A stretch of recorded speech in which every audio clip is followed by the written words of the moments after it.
was the greatest battle ever on Bunker Hill? When me and a bunch of cowboys rode into Buffalo Bill. Call me cow-cow, you can call me cow-cow, yicky-yicky-yay. Call me cow-cow, you can call me cow-cow, yicky-yicky-yay.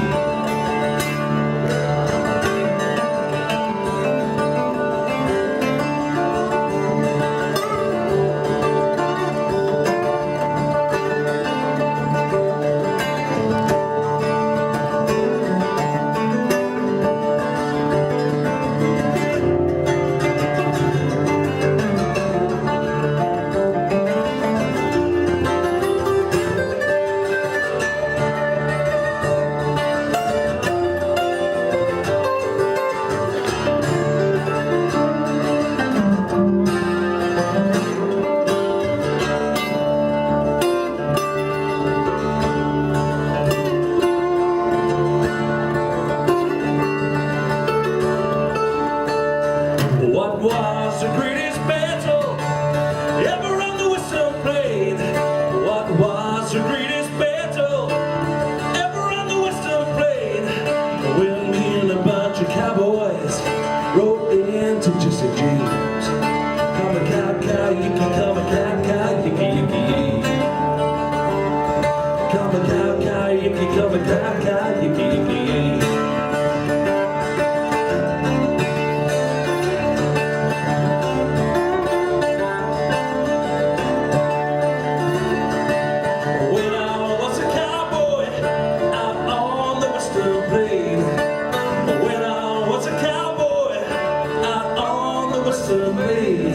Well, I made $500,000 working hard on the battle ring.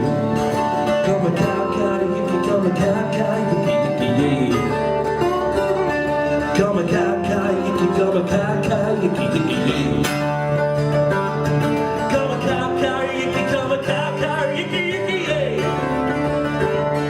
Call me cow-cow, you can call me cow-cow, yicky-yicky-yay.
Ah, yes.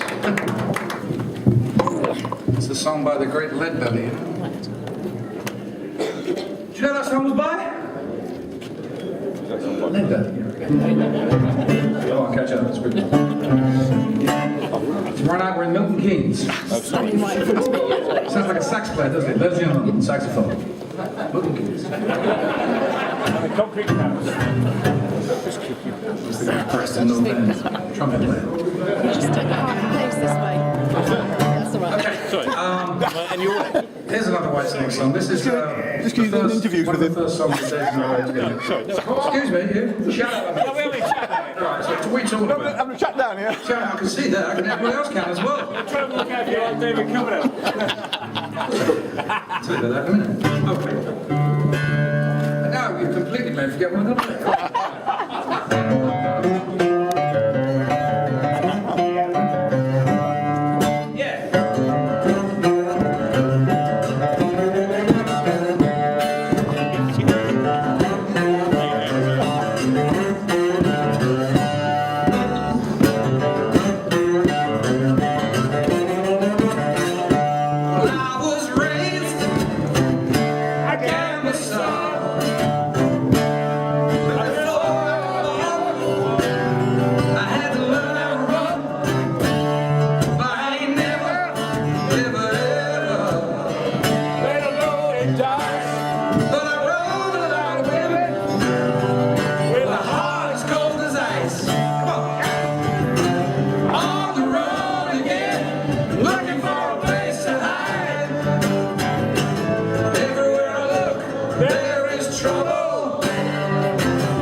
in an orderly fashion. Anybody else want to ask anything? Yes? No? Okay. What? Do you regret White Snake when you No, I'm still doing it.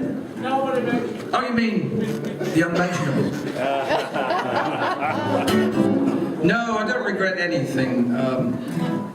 You know, I think if you look back and you regret stuff, what can you do about it? You know, it's. Can't change it. We had a great time. It was a great band. will you ever go back? I've been back last year. Yeah, it's all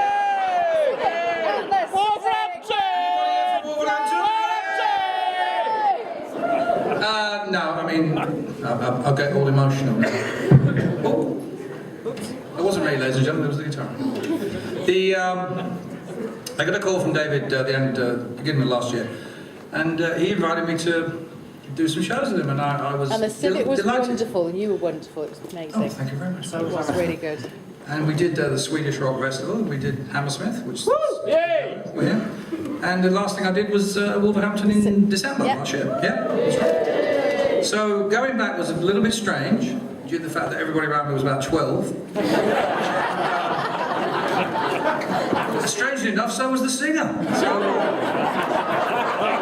Plastic singer!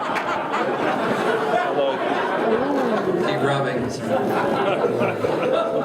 I tell you, I have to tell you that David is just, he's a legend in his, you know, I mean, he is what he is, you know, you're never going to change him. And I didn't, being away from him for such a long time, you know, you don't really understand what goes on in, you know, to be in the midst of that whole Whitesnake thing again.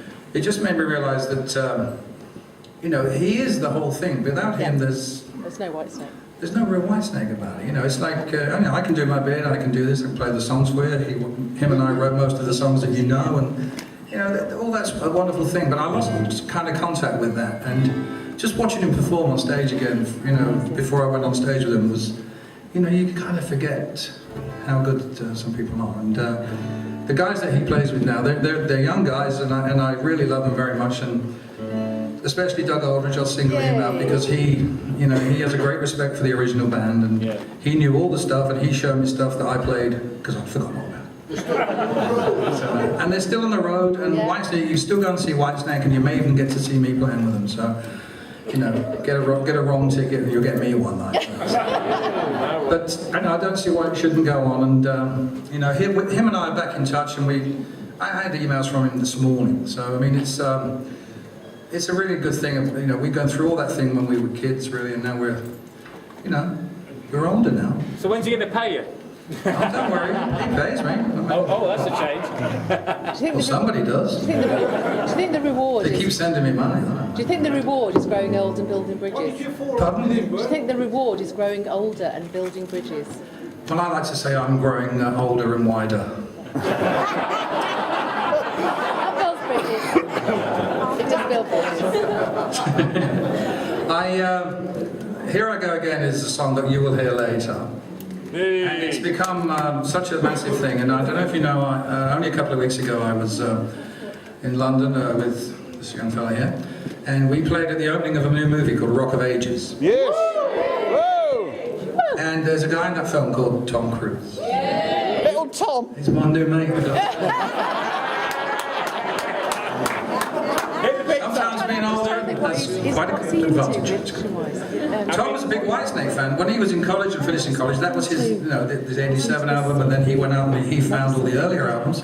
He's a big fan, and my daughters were there, you know, and they said he met them in a thing. They said, "What brings you to the movie?" She said, "No, my dad's playing in the band." And he said, "You're Bernie Marsden's kids." And they went, "Yeah." So I got some kudos in the house for hours. I mean, it's fantastic. You know? It ran out yesterday, really.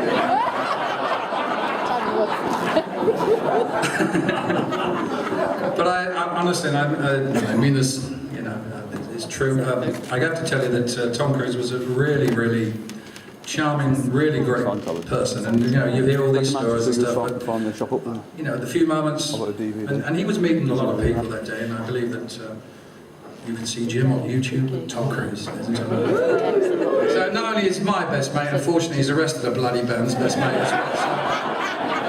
But he was great, and he pointed out, and when he was leaving, and he did have a lot of security people around him, and I was standing about 15 feet away, and he saw me, and I sort of waved goodbye, and he came out of the line, came over, gave me a hug, and said, "Thanks, man.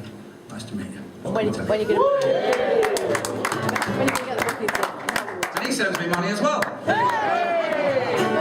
So go see Rock of Ages. I think you're all of a certain age. You'll love the movie. I mean, Citizen Kane, it ain't, okay? But it's got a bunch of good stuff in it. I personally think that Hero Gaga is the best song in the movie, but I won't tell you what I'll say. Okay, I'm going to do... any questions? Or shall I just... Oh, yes, ma'am. For the band you've played in, which one would you say is the best and you would prefer to do again all over? I think the best band you're playing is the one you're with on the night.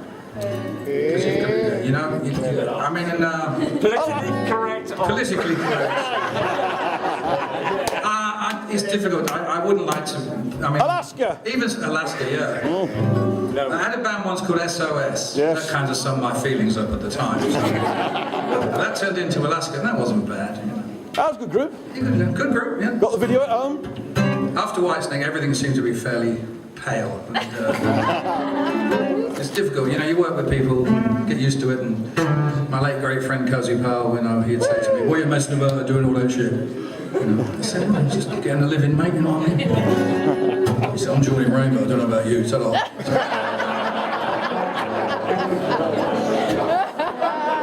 There's a lot more stories there that I can't go into, you have to read the book. I'll tell you what, I'm going to do a Peter Green song for you. Yay! Give a nice round of applause to Jim Kirkpatrick. More of him later.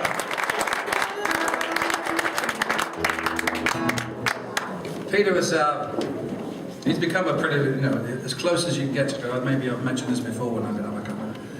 But I've become quite close to him. But he was the guy that I would follow all over. As far as I could hitchhike, basically, when I was a kid, and walk back after the gig. I've become pretty good friends with him over the last few years. But he was a huge influence on lots of people. And I just don't want to get somber or anything, but my late great friend, Mr. Gary Moore, and I did a gig in Norway about 5-6 years ago. And Gary was my mate because he played at my wedding, so I'm not just saying that, all right? So there you go. And we played a gig and we were playing Peter's music. And during one of the songs, not the one I'm going to do now, we were playing a couple of very Peter Green-esque types of guitar thing. And he came over, Gary walked over to me in the middle of the stage. There was about, I don't know, probably about 700 or 800 people in this hall. And he came over and he said, and we were all both smiling like that. And Peter Green was sitting in like a balcony up here. And we were playing Peter Green stuff with Peter Green watching us. And in the afternoon, I'd already said to him, "Peter, I love that song, so-and-so, so-and-so. I think that's great, you know, one of the Oh Well was a fantastic song he did." And he went, And Gary said, "Oh, he likes you, doesn't he?" So Gary came over while we were playing, he said, he was sort of smiling, we both sort of smiling like that. He said, "Hey, Brad, did you feel a bit strange?" And I went, "Yeah, it's a bit weird, isn't it?" You know? And at the same time, totally unconnected, we both went. And I realised we were both doing it, and somebody in Norway took a picture of it, which I treasure. Anyway, this is a song by him, which he said, "Yeah, you can play that one."